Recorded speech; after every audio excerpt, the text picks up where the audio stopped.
It's heavily laden with GDMs and small diameter bombs. Interestingly, it can carry up to 19 GDAMs or 28 small diameter weapons. While the B-2s hit the deep bunkers, It's the a replacement F-15s for it? hunt Yeah. the mobile targets. Uh-oh. Uh-oh. Their ADSA radars scan the ground for ballistic missile launchers hiding in valleys. Working in pairs, they drop So precision it's like a vacuum cleaner. bombs on missile convoys, hangars, and secondary command nodes. Once they are Winchester, out of ammo, or low on fuel, they don't go home yet. They connect to this tanker common launch tube that fits into almost any aircraft's existing fuel hatch. They I'm retreat gonna to be the real, like, I actually think this is like one of the coolest fucking things. It's like how they can refuel in the air. Like, that to me is fucking nuts. those tanker tracks established in Phase 1. Like, I feel taking like on that's thousands like of more impressive than the fact that they have a jet. pounds of jet Air fuel refueling in is midair wild. Yeah, before like, turning what the back for a fuck? second sortie. 2 hours past H hour. To sustain the pressure, the U.S. Navy's floating air bases enter the fight. Cruising in the Arabian Sea, a carrier strike group turns into the wind. Steam and electromagnetic catapults begin launching aircraft every 30 seconds. FA-18 Super Hornets launch carrying anti-radiation. Electromagnetic catapults. So I'm assuming that there's like some sort of like powered electrical system that's underneath this that they activate, kind of like cascading, that helps the jet go faster. That's a magnet. Okay, basically, it's a magnet. Right. Okay. Missiles. Their job is DAD. I didn't know they destruction of used that, enemy air honestly. defenses. They are hunting down any surviving radar operators foolish enough to turn their systems on. Meanwhile, F-35C Lightning push forward to gather intelligence and strike high-threat Fucking targets magnets, how they work. that It's a the older miracle. jets cannot reach. 2, 1. Orbiting far behind them are the E-2D Hawkeyes, the quarterbacks in the sky, managing the massive traffic of hundreds of U.S. jets. By sunrise, the first wave is over. The eyes of the enemy air defense have been blinded by tomahawks. The heart of the nuclear program has been crushed by B-2s, and the limbs of the missile forces have been severed by F-15 and carrier aircraft. We make original videos. If this is actually as big of a blowout as they're making it out to be, I don't know, why are they still going? Like, what do you think is gonna happen? Scratch, so please do subscribe and hit the notification. Yeah, this is great. bell These for more videos are great. Yeah, it is. Yeah, I don't know. The B2, yes, right? And it's like playing Total War Iran. Well, it's like playing Total War Iran, and like you're fighting against like the cavemen, basically, right? I mean, that's it.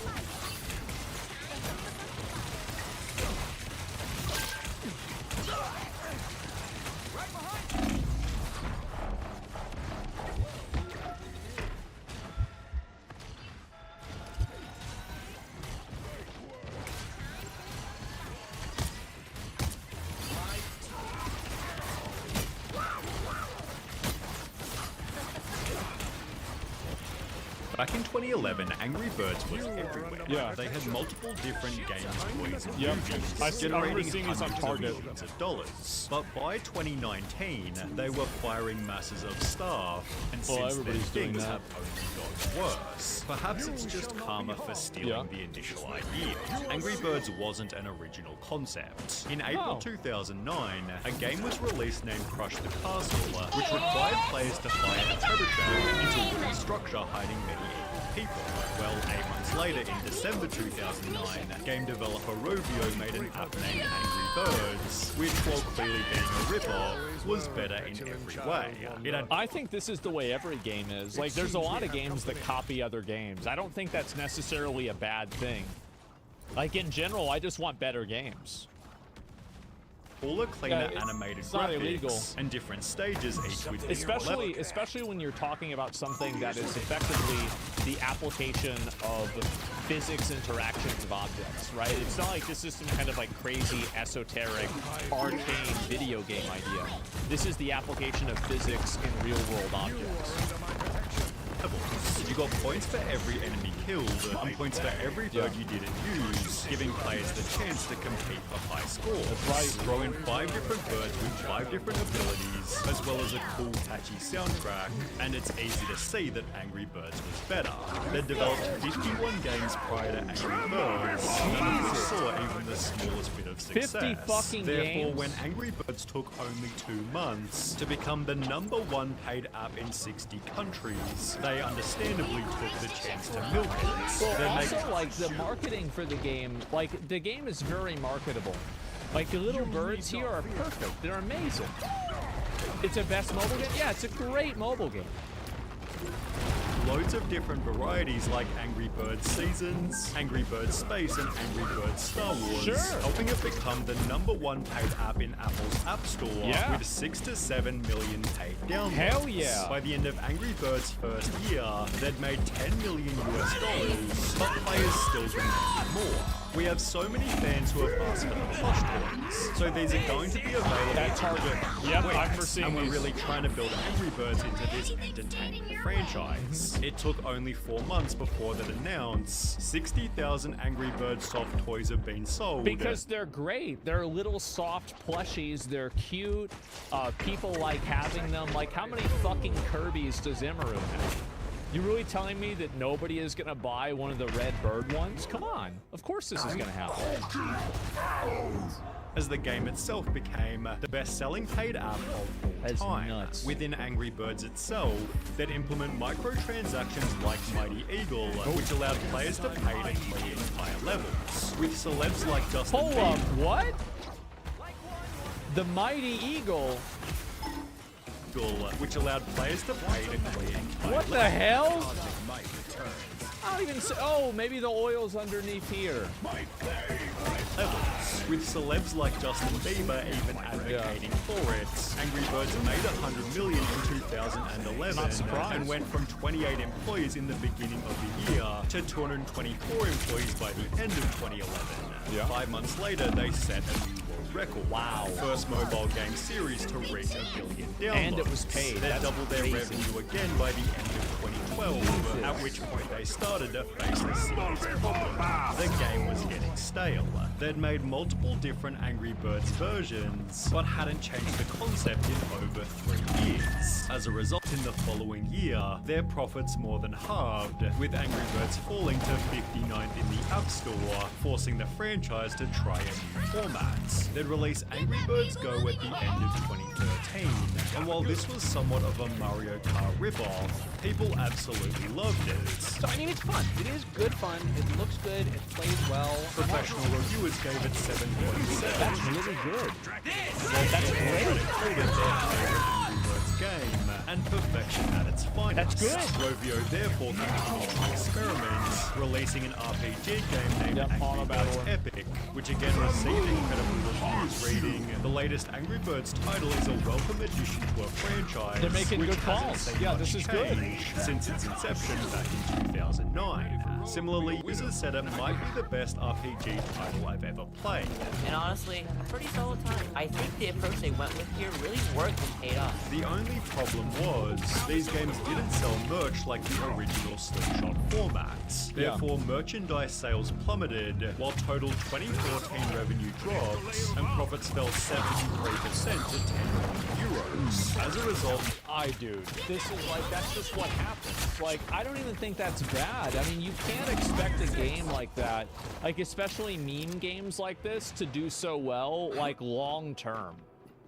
Yeah, phone games are, yeah, this is just how it is. Ain't nobody stealing Gambit's media chance to win. outlets reported, Rovio lays off 110 people as Angry Birds hype fades, sure. representing 14% of the company's workforce. They try to fix their decline with yet another experiment, Angry Birds Pop, which was pretty unsuccessful. Yeah, 'cause people In a already played Reddit it. thread asking out of all the Angry Birds games, which one do you think is the worst, Pop was mentioned many times over. Yeah. Therefore, they'd go back to basics, put out Angry Birds 2, the official sequel, although many called it a downgrade from the original. The sequel was filled to the brim with That's value. Sure make squirrels like that to buy you. Every single game is like this. How the fuck is this true? This is insane. Microtransactions clearly annoyed the fan base who wrote, "This is a very greedy game that keeps sucking money out of you. If you play well, the game becomes harder and harder until it's impossible, and then you either have to replay each level 10 times or buy gems. The game is just trying to throw you off balance and get under your skin so that you pay more." The official Welcome to every gacha game. Whether it's the Maw of Chaos, Hologram, or what's the fucking Genshin one? The Spiral Abyss. This is their fucking marketing. This is the entire thing. This is the way the game works, man. IGN review said the game took significant steps backward for the massively popular series. Angry Birds 2 is missing key parts of what made previous games so universally compelling to gamers both hardcore and casual, young and old. What a surprise. Still, due to its intense monetization, Angry Birds 2 became their highest earning game. Surprisingly, however, that very same year, it announced losses of almost 50 million and would fire a further third of their workforce, this time being over 200 people. This seemed to imply that Let's be Only real. 60 seconds left. There's a good chance that they were just simply hiring too many people. Do you really need 1,000 people to work on a fucking phone game? Get that vehicle moving What are we again. talking about? It's ridiculous. It's insane. Like, did Elon buy it? No. If he did, it would have been 400. Angry Birds was dead 95% until marketing? they make Yeah. an unexpected comeback. Turns out they'd spent the previous 3 years privately developing the Angry Birds and cost of 73 million they'd met the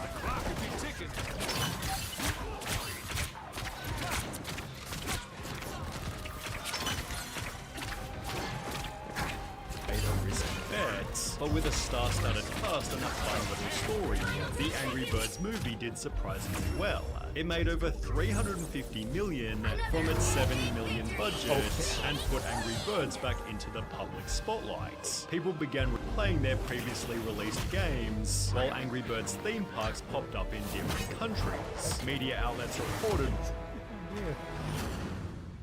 You can put your kid in a catapult and just shoot him towards a bunch of stuff. A bunch of wood. It's a great Rovio idea. Games had its best year ever in 2016. However, the gaming releases that Angry Birds was known for was still declining in quality. In Yeah. his video, I played and ranked every Angry Birds game so you don't have to. Jake Miller talks about Angry Birds Action. Angry Birds Action was the start of using the new anthropomorphic designs from the movies in the games, which I think most fans agree was the real beginning of the end. Yeah, this is ridiculous. This is disgusting. Pick your This is hero. not Angry Or villain. Birds. I'm not judging. This is like fucking like this is bird Fall Guys. It's just nasty. It's Angry Furries. Yes, it's not Angry Birds, it's Angry Furries. It's creepy. Which happened to be the first game after the movie. Similarly, in the Reddit thread asking about the worst Angry Birds game, Yeah, they lost one their user identity. implied it was most of them after the movie's release. Said games included Angry Birds Fights, aka a Candy Crush ripoff, Wow. as well as Angry Birds Match, which was described as extremely bland. Yeah. However, thankfully for Rovio, their older titles were still extremely popular, Nice. with That's a Angry good one. Birds 2's revenue growing 47% Big in dick. 2018, Wow. despite it being over 3 years old. That's impressive. This gave them the budget to make a second movie. However, their $65 million bets didn't pay off so well this time. They put girls in the game. I mean, what do you expect? What do you expect? See, they're trying to put girls in the movie. Yeah, of course people are going to. Bro, nobody wants to see that. Time. One. Forbes wrote Nobody Angry trying to Birds see that. 2 is worse than the original in nearly Yeah. every way, That's whilst Rotten Tomatoes You critics keep your eyes added on a the distressingly pros. I'll ineffective keep mine on sequel the prize. that grows less and less interesting and more tiresome as it unfolds. Still, the movie made a profit of $82 million, right as the company was making some changes. Way less, though. Despite their older games being low maintenance, Rovio decided decided to completely stop updating them. Then, without explanation, some of the older beloved titles, including the original Angry Birds, were deleted from the App Store. When people began to talk about what they'd done, people made compilations stating Angry Birds was dead.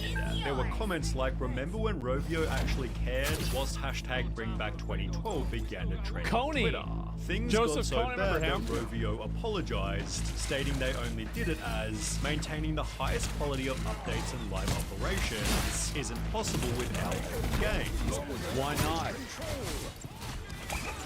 So, as many of these games were built so long ago on older technology using outdated game engines, today's mobile technology, we can't just leave them there and not update them, as games need to comply with all sort of platform requirements.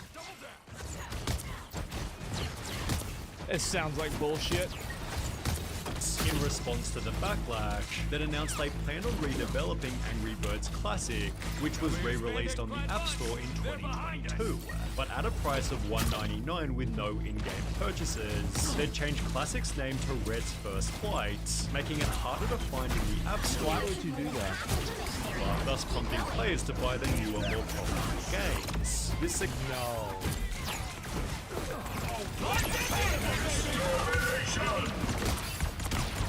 That is some rat shit, bro. Like, oh my god.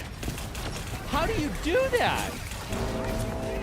So so they took the original game off, and then they renamed it to something else. So when people search for the original game, they'll end up playing the games that are more pay to win.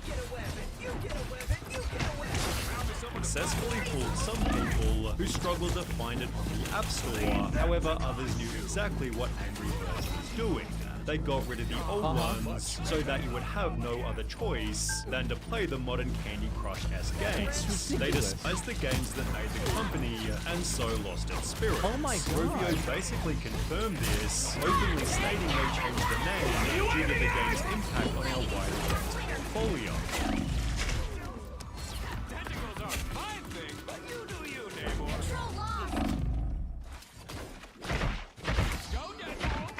Oh my god. Dude, these people make Ubisoft look like From Software. This is crazy. You just went out and said it? They further requested that fans continue to bring that passion to our live Angry Birds Slingshot games, such as Angry Birds 2. However, players weren't happy. We hope those fans can continue to bring that passion to our other games which have been designed to be more psychologically manipulative and stuffed with more microtransactions. Fixed it for you. Yeah. It was so severe, it seemingly altered any other games. So they just canceled the game because it wasn't monetized well enough. They're like, well, we can't make enough money on this, so we're not gonna do it anymore. You know what's so stupid about that is that a lot of games, like they were unable to view the game as a loss leader effectively, right? Which is what it is. It's a loss leader in the Angry Birds economy. So even if this game might not make you money, this game gets people into the ecosystem of Angry Birds, and then they might play other games if they get attached to the characters. So it's just so stupid. Like, how do you not do that? The most recent title released way back in 2022. In 2023, Rovio was sold to Sega, although this has done little to fix their reputation. One recent tweet expressed, "I very much still love Angry Birds. That said, the current state of it is dog shit. My hope for the franchise is at an all-time low right now. I'll just continue to enjoy what I love about it, but it's sad to see what it's become. Despite everything, Angry Birds isn't finished." I didn't know people were so attached. I thought it was just a fucking bird game. With Like, great I was power like, comes shit? great Those are kind of cool. Okay. Oh, they hit the thing. Oh, all right. Click. Well, anyway. I mean, that's about it for me, right? 4, Like, 3, 2, I didn't even know this was a situation. All you need to do is capture the mission area. Got it? As they just announced they're making a third movie, although with the rest Oh, of the franchise no. in decline, its performance might be interesting. Oh God. Everybody's playing it. I just Back in these 2011, games are made for people who don't know what real games are. Am I crazy for thinking that the premise of Angry Birds is actually a W idea? It's actually such a cool idea. Angry Birds is awesome. Like, it's such a cool idea, and I don't see why people, like, everybody trying to, this is just out, this is disgusting, though. The fucking, the eagle just shows up and just blows everything up. This is such bullshit. It's not even fair.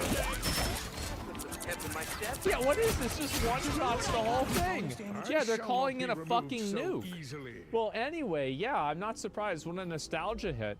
See, like, this is what's weird for me is because, like, in 2012, I was 22. So, I don't have any nostalgia for this, right? Like, like, nostalgia for Angry Birds. Oh, yeah, they're cute, they're funny. Yeah, that's cool, right? I'm like, yeah, oh, cool. What do you think? But, like, I guess there's people that are, like, maybe 10 years younger than me, and maybe they grew up with Angry Birds, and it was, like, their little, like, oh, it's so cute, little birds and everything, right? And, like, it's their it's their nostalgia. Because, like, for me, I'm, like, I was 12, yeah, I was 22, and so, like, I don't have any fucking nostalgia for this, so I'm just like, oh, my God. I didn't know that there was, like, a fan base for this, there was any of this. It's their Neopets. I can't believe I get paid for this. You're actually that's such a good comparison. Yeah, it's like Neopets. Because, like, a lot of people that are my age love Neopets. And now, like, nobody knows what the fuck Neopets is. There's not really, like, I mean, I didn't have a lot of nostalgia for, like, what is something that I had nostalgia for as a kid? Fuck. Like,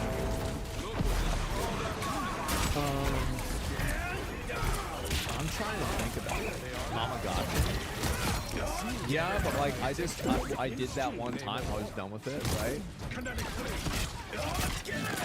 Like, I don't know. You've I captured mean, more than half of the mission area. I guess Keep maybe going. some, like, Secret of Mana. Like, maybe something with, like, that kind of a vibe. Power Rangers, but I never really gave a shit about it.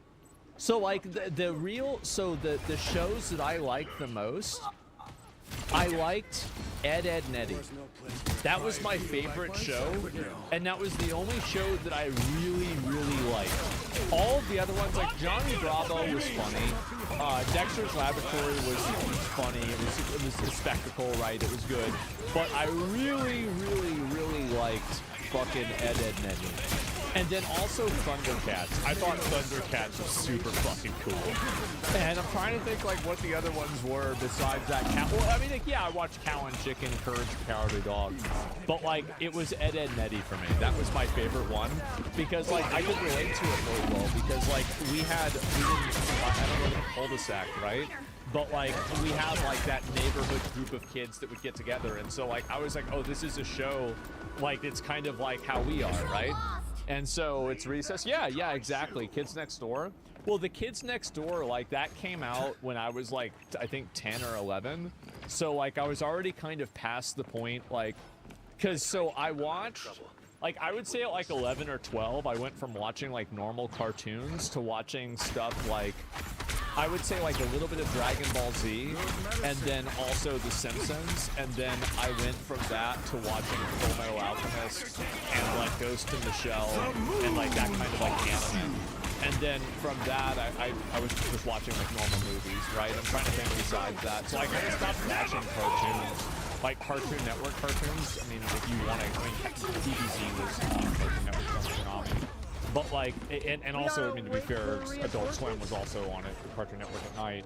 But, normal, like, the Justice League? Well, no, I watched that, but I was, like, a kid when I watched that. Like, the animated Justice League show was actually so good, and I had no idea that it was that good until I went back and I watched clips of it semi-recently, and I was like, wow, this show is insanely good. Like, we didn't deserve this. This was nuts. Yeah, it was great. X-Men? Yeah, I was a little kid though, right? I didn't remember a lot of it.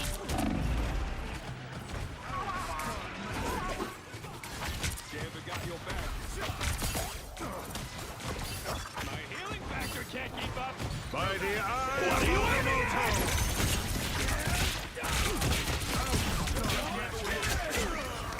Beautiful, baby.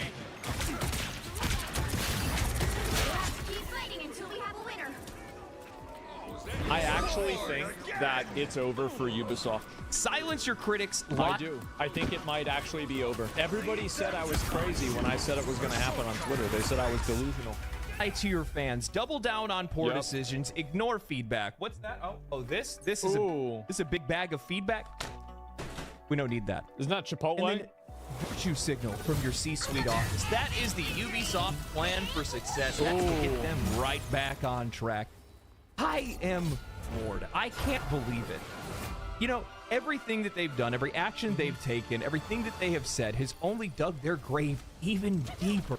At this point, they're just diving in, and honestly, I can't even really blame The company is being run so badly that it makes me believe that there's some sort of, like, there was like an idea, a conspiracy, that the family that owns a lot of the shares of the company is intentionally tanking it so they can buy back more of the shares at a lower price. Pick your hero.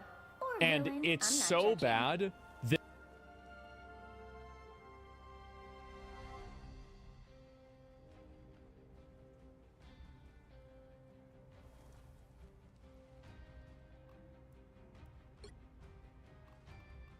Open your eyes. Reality is but an illusion.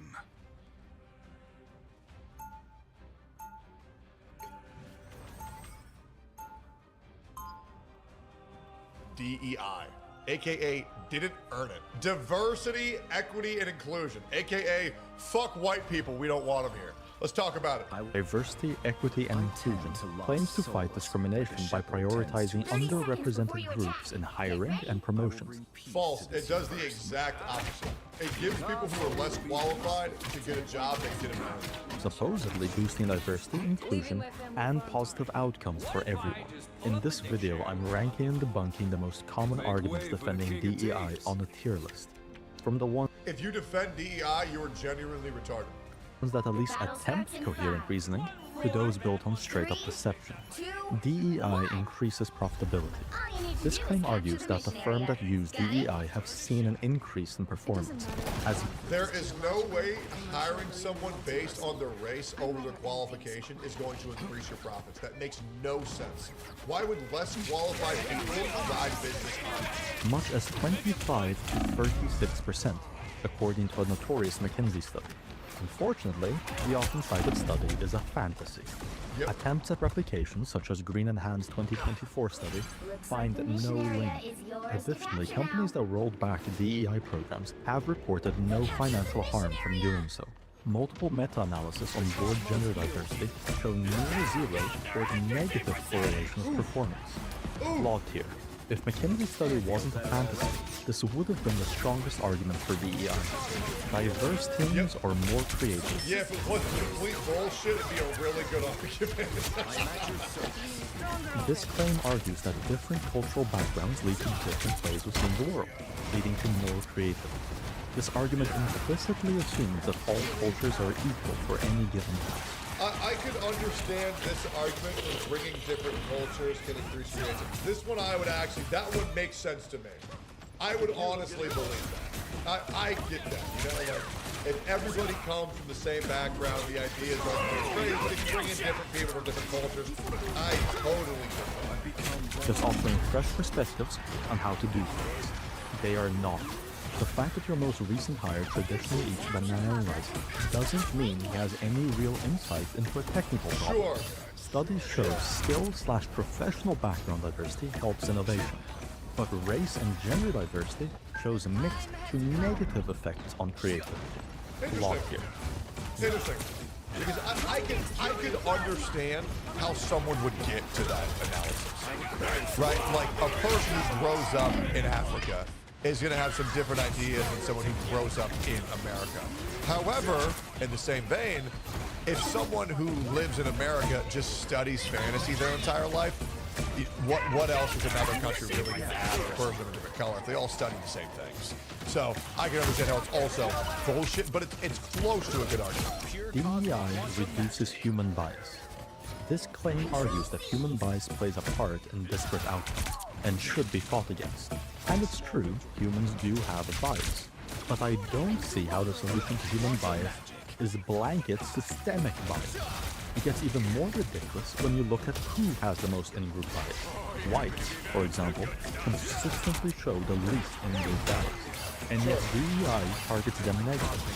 Meanwhile, other groups have massive in-group bias, yet DEI incentivizes it. We see entire companies become nepotistic when certain groups control hierarchy. DEI's focus is equalizing outcomes, not correcting bias, and it shows. Flawed here.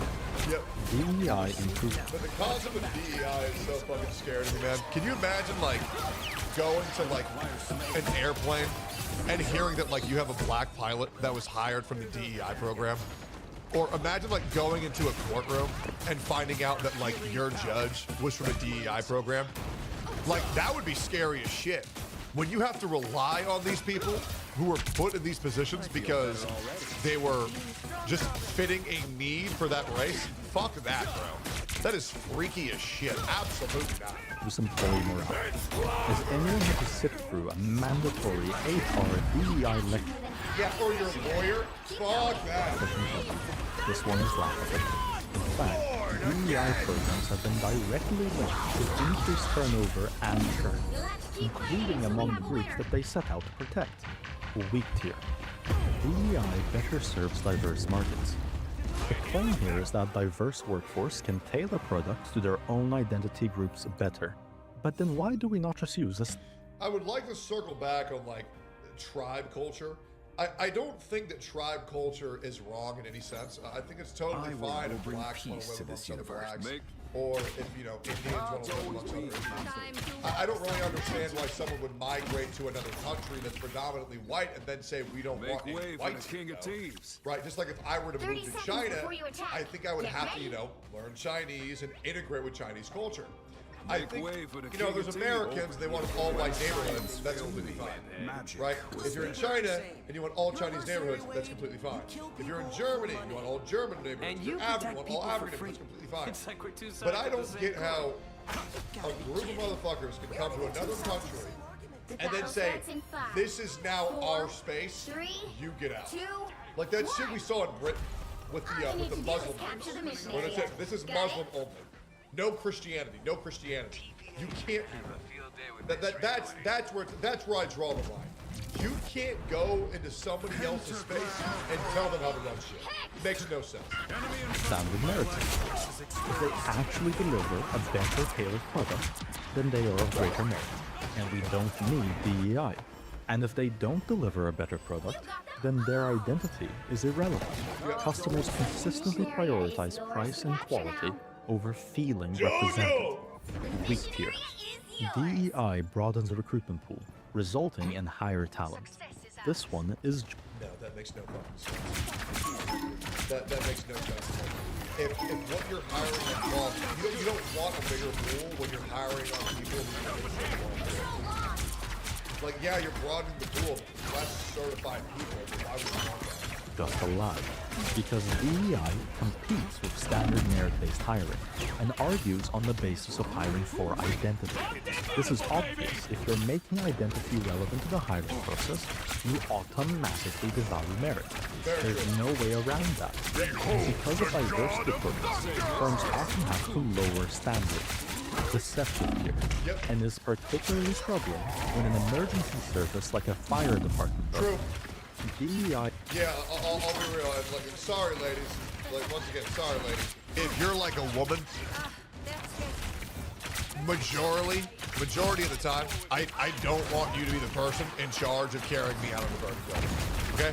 But I've said this once, I've said it 1,000 times. I don't want no scrawny-ass 110-pound woman, Bernice, coming to save me.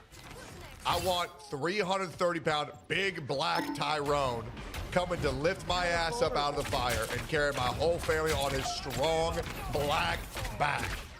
Okay? We don't need that shit. I don't want the firefighters to look like me. I want them to look like fucking WWE wrestlers from the steroid era. That's what I want. It promotes equal opportunity. DEI seeks equality. I want a motherfucker who looks like a silverback gorilla, picking me up in one fucking hand, like carrying me like a fucking one-shot. Not equality of opportunity. It just assumes that disparity in outcome is a result of disparity in opportunity. But at no point does it prove that. DEI competes with merit-based selection. Same as before, if you make identity a factor in the hiring process, you automatically devalue merit. That's the whole point. This is basic logic. Weak tier. True. Equal representation in media is good. Representation is good, but deception is bad. Sure. Take, for example, DEI practices in documentaries, movies, etc. It's also very interesting how every white killer in Netflix was actually like black in real life when they do the reenactment of Netflix. I think when people are forcing diversity into making certain skin colors, do you know what I'm saying? Like when people are using DEI as an excuse to recast a person of a certain skin color into another color to push a narrative, that's ridiculous. Right? That's fucking nuts. Right? Also, like when you're forcing diversity to make a white person in a show black just because, it's like, what are we doing here? Like, just make the characters how they look, because it's immersion breaking if they aren't. Like if they were to make Monkey D. Luffy like a German guy, that would be weird, right? Like that would be weird, right? Because he's just like, I'll be real, I mean, I believe they should have made like fucking Luffy some fucking goofy ass Asian guy. But I understand the direction they went with the casting. Zoro casting is absolutely perfect. Zoro is perfect. Zoro, very obvious Asian samurai. They cast him Asian samurai. Makes sense. Replacing established. But if they were to redo Lord of the Rings and make Frodo black, it's like, what are we doing here? Here's the other example. The new Harry Potter. Means your journey isn't over yet. They recast Snape as a black guy. The battle starts in 5. And who is Snape? 3. Snape is a guy where Harry Potter's really afraid of them, and they can't really explain why. And Harry Potter's always treating him kind of badly, even though he didn't do anything wrong, just because he seems sketch. And now it just seems hella racist, right? So like, I don't think Snape should have been black either, because that's making other blacks look bad. And I'll say it, not all blacks are bad. I love black people. Even historical figures of members of another identity. This signals two things. First, it's a racist insult to the members of the replaced identity. Second, it signals that the people now being represented don't have the capacity to have their own interesting characters or historical figures, and thus need to steal other people's legacies. Weak tier. True. Meritocracy is a myth. This claim argues merit is inherently prejudicial, and discrimination is so intertwined with the human condition that it can't really be dealt with. It turns prejudice into an unfalsifiable demon affecting everything. IQ map of the world is really rough to look at, huh? It really is. It's really rough when it's just out there. You know? If you want to see something very staggering, take the IQ map of the world and then overlay the rape map of the world. That is a huge eye-opener. I'm telling you, man. It's crazy the similarities between the IQ map and the rape map. That shit is wild, bro. Julian's mind. But here's the thing. We do have objective standards. How much profit a company makes is objective. Whether or not a plane crashes due to an incompetent pilot is a threat. This is commercial. You guys want to see this? Do you want to see what commercial he's referencing? Have you guys ever seen the DEI firefighter commercial? Oh my god. This is a real commercial Here we go. Lock in. You want to see somebody that responds to your house, your emergency, whether it's a medical call or a fire call, that looks like you. It gives that person a little bit more ease, knowing that somebody might understand their situation better. Is she strong enough to do this? Or you couldn't carry my husband out of a fire. Which my response is, he got himself in the wrong place if I have to carry him out of a fire. Firefighters that blame you for being stuck in a burning building. No. Nobody cares what the firefighter looks like who rescues. They just want big silverback Tyrone to slap them motherfuckers on their back and jump through the fucking window and save them like a goddamn superhero. Okay? That's what they want. They want Brock Lesnar to come busting through that wall and F5 them to safety. Okay? Whether a firefighter has the strength to carry a large man out of a burning building is objective. And since these standards can be objective, merit too can be objective. They only become arbitrary and prejudicial when we start hiring to fill up quotas regardless. Dude, I look forward to whatever animation he puts on this every time. This is so good. Like, this channel is so good. Which is exactly what DEI promotes. Deceptive here. DEI corrects systemic and historical injustice. This claim argues that due to historical and systemic reasons, certain populations have been disadvantaged, and action must be taken to correct these wrongs. Here, DEI reveals its post-Marxist colors. Implicitly, it assumes that all disparities are a result of discrimination. Now, I will admit, when it comes to dealing with police, there are certain races that get the short end of the stick. However, in the same vein, there are certain races, when dealing with the police, that make it a lot harder of a time than it needs to be. And if they were to simply stop resisting and listen to lawful orders, they'd be a lot safer. Rather than practical constraints. The problem is that that belief is a fantasy. Discrimination does not account for all disparities between groups, not even close.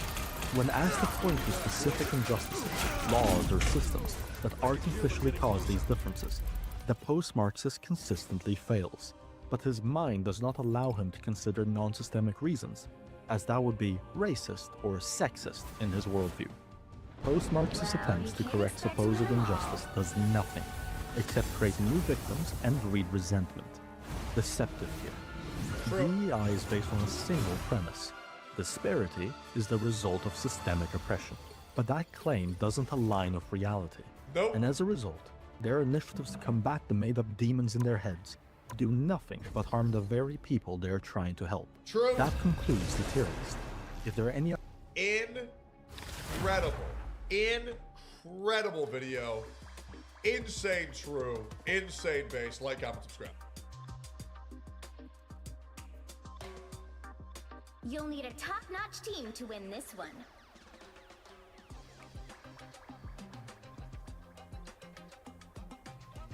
Ladies and gentlemen, it is a massive day for the unemployed. I have been personally requested to react to this video many times. So let's get a like and subscribe, and let's just get into it. XQC just finished on Jellywig. Massive day for the unemployed. Ludwig and XQC got into some big drama, and boy, oh boy. XQC is like Jekyll and Hyde, because who... It's fucking Jekyll, you brainless fraud. I'll be real, I'm not crazy about either of these guys, but I like XQC a lot more than I like Ludwig. Ludwig really truly is a spineless individual where once every 3 months he'll like do something actually based, and then he'll lose all street cred by fucking it up the next week. XQC, I'm not gonna lie, bro's funny. Bro's funny. XQC is on stream is like a really brash person who can talk like off cuff, like incredibly negatively about people. Like people Yes, man, get this. People act differently on stream than they do in person when they have to interact. I remember when I was called a pussy because I didn't beat up Hassan. Because I talk all this shit about Hassan. Mind you, Hassan talks all this shit about me. And we met up for OTK game day, and I was called a pussy because I didn't physically assault him in public on stream. Yes, that's not exactly what people are going to do. But I did fuck with him, shit talk him to his face, to which he did not respond, as well as do an entire shtick where I made everyone wear MAGA hats around him just to piss him off, which, you know, I thought was good. He knows he's going on. Like, he says actually some really, like, mean Hassan must have let Ludwig talk again because lay off the D bunker. Nobody cares about you, jelly wig. True. About people he knows in the real world. And then you meet him in real life, and he treats the person who's online saying those mean things as a different person. And he's like, it's called being cordial. It's called being professional. Did you expect him to punch you in the face on set at a Mr. Beast event for charity? Holy shit, Ludwig. Stop trying to say all of your ops are fucking frauds. It's called being a businessman. Really sweet in real life. Oh. Bro, XQC's so fake because he didn't shoot me in real life. Ludwig, shut up. It's almost like the internet isn't reality. I myself chimed in. And it weren't you just like talking crazy. But I think his brain is so corrupt. He'd use it all as content and not legit. I really feel like Ludwig just might be one of the dumbest human beings in human history. This is such a clear, obvious attempt at trying to discredit his opponents for doing something completely reasonable to gain any of the world that XQC made him lose. Bro, this is not the shot that you think it is. You just look retarded. You do. You look fucking retarded. Projecting hard as hell. And honestly, at least XQC's nice in person. You're a dickhead in both. Play the clip. When I was talking about streamers, they said like, yeah, there are some streamers that just like, they give me the wrong vibe. Or like, there are some streamers I just like, I will say, Ludwig's definitely game me. Where Ludwig kind of always gave me like, sociopath vibes. Good. I'm actually going to say base Ludwig. I'm glad he gave Denim sociopath vibes. I really wish someone would give Denim's father vibes because this chick is the most fatherless individual I've ever seen, and she probably could use a strong, proud parental figure in her life to hopefully bring some shame back into her body and get some semblance of a normal moral system where she stops selling her asshole for $5 online. Like, he's just in it for himself and he doesn't give a shit about anyone else. And he's always giving me that vibe. Again. Good. I also would give you those same vibes, Devs. I think you're a stupid fucking cunt. I'm not shocked that a woman is cooking, but if every side of the political spectrum... Also fact. Shout out to Twitch for doing the Overcooked 2 event. Online thinks you're a steak, chances are even Hassan's tech toad cooked your ass. I'll let it slide. I'll let it slide. This is a cracker take. Also true cracker take. Why ever get mad at online? You know Ludwig's far gone when he can make Denims and Brogan seem sound and mind. That is actually very impressive. Relationship with someone who will never go to my funeral anyway. I realized that, and it's really let me be. I'll be real with it. I too would not go to your funeral. I'll be honest. And I would also farm it for content. Ludwig died. OMG. I know. And then I would try to farm something out. It'd be great. It'd be awesome. I don't want you to die, but I just want to clarify, I will not go to your funeral. So I'm glad you have that part. Ludwig, straight up, I'd go to your funeral, Brody, as long as there's an open bar. My heart is so free. We are co-workers? Why get mad at a co-worker? Who gives a shit? In 30 years, we're never going to talk. I'm not going to talk to 99% of people I interact with. Yeah, including Hassan, yet you still look at his wiener. Like, what am I mad about? It doesn't matter. It doesn't matter. It's all fake anyway. So, you know, maybe he's actually onto something. Yeah, this guy's 30 and internet currency's basically dead, so it makes sense why he's talking about his funeral. Anyway, the bunker wasn't going to take that attack lightly and he chimed in. Like, he says actually some really, like, mean... Oh, I haven't seen the clap back. Here we go. Chat, don't do that. Chat, do I can do that? I don't mind if you guys do the truth bombs about me. Really? Really? On God. Interesting. About whom though? He knows in the real world. And then you meet him in real life, and he treats the person who is online saying those mean things as a different person. Oh, by the way, Soda Papa does the exact same thing, by the way. And he's like really sweet in real life. What did XQC say? He said, dude, chat, dude, chat. Do I do that in real life? Dude. Really? Dude. Like, oh, chat. Dude. That's what he said. And I'm like, no, I don't. No, hold on. I don't even fold in real life. Yo, hold on. Let me give you a little position here. I think people are missing an important piece of information here. Okay. He said, no, I don't do that. Let me give you some context. Bro, can you really blame him for folding in real life if he... Bro, I could kill XQC in 1 month. That's what's fucking horrifying, bro. Like, that, when people are this weak, when they're this, like, fragile, I can blow up their whole cage in 1 day. You know, and it's, like, kind of exciting. You know? It's wild, but I don't know how you as a man choose to stay that frail. Straight up. Like, this dude, he's for sure gonna get a disease. Where all he does is just eat pizza and play video games. He's surely gonna get a disease. He didn't fold, he'll just get blown. Bro, this is why you lost in court. Also true. Imagine Twitter posts and Twitch clips getting your guns taken away from you for 10 years. I want you to imagine that, because I don't have to imagine that. Oh well, here's what it is. Blown away by the wind. All XQC really does is make fun of the black streamers for view-botting, and you know they are. The people that actually say, oh, there's a kid, like let's say, oh, it's not a kid. What else though? Don't you dare talk Hassan Piker. Ludwig's like Hachiko, that dog that came back to its owner after a Carillion years. That's crass. Chat. That's crass. There is more to a person than whatever the fuck is going on the internet drama in a sphere. Okay, let me give an example, chat. Drama isn't everything. Let me give an example, okay? You're a dirty view botter. You. And I go on stream and say, oh, this guy's a view botter. Why'd you have to use dirty, bro? We know what you... Because they're black. You are. And I see in real life. We all know XQC says it, bro. We all know he says it. Right? I'm not gonna go, yo, aren't you a view botting channel? Yo, I mean, there's more to you than view botting. Ludwig is so wishy-washy. There is only one sorcerer supreme. 30 seconds before you attack. Get ready. Open your eyes. Weapons. Ladies and gentlemen, it is a massive day for the unemployed. Somehow Valkyrie gets even more unlikable, as if being Hassan's girlfriend wasn't bad enough. Let's get into it. Massive day for the unemployed. If Valkyrie didn't like the backlash. The joke never gets old. She was getting and started crying on the internet. Oh no. Missed my last video because you have a job. Guys, my brother just died. Now, let me make this about me and tell his kids about how shit of a father he was.